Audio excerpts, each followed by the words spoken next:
You can't be a Christian without scars. You can't be a Christian without scars. Let me tell you something that happened to me.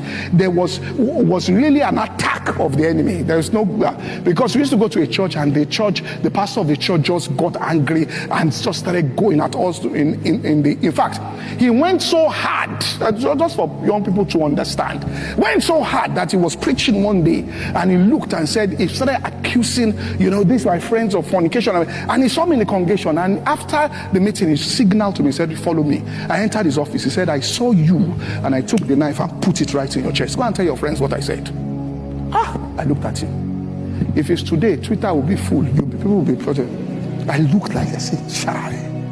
That's when I spoke to my friend. He was driving on what you used to call New Road back then, which is to the second gate. He was crying in the car. The pain he was going through.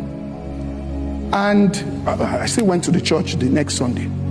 Because, if some of you don't understand your walk with God, you get too offended, you leave the place before God knows. He was looking at me, I was taking notes as he was preaching.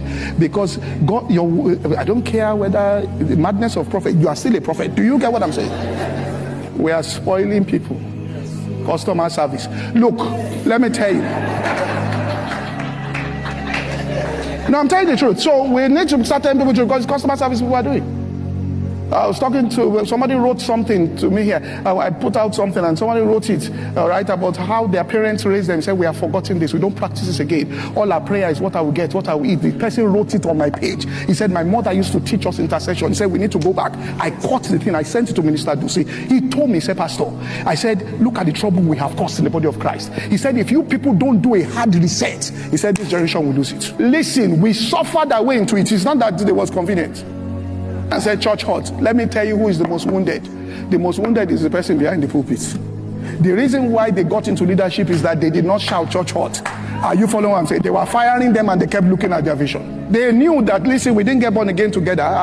So what is your own? If you are driving somewhere and you meet somebody who is drunk on the road, will you park your car and say, I'm not going again because you are drunk, I'm not driving again? You will avoid the person and continue going to where you are going now. When I gave my life to Christ, you were there. When I decided to join the church, did we come here? I beg, we are in this church together. Are you following what I'm saying here?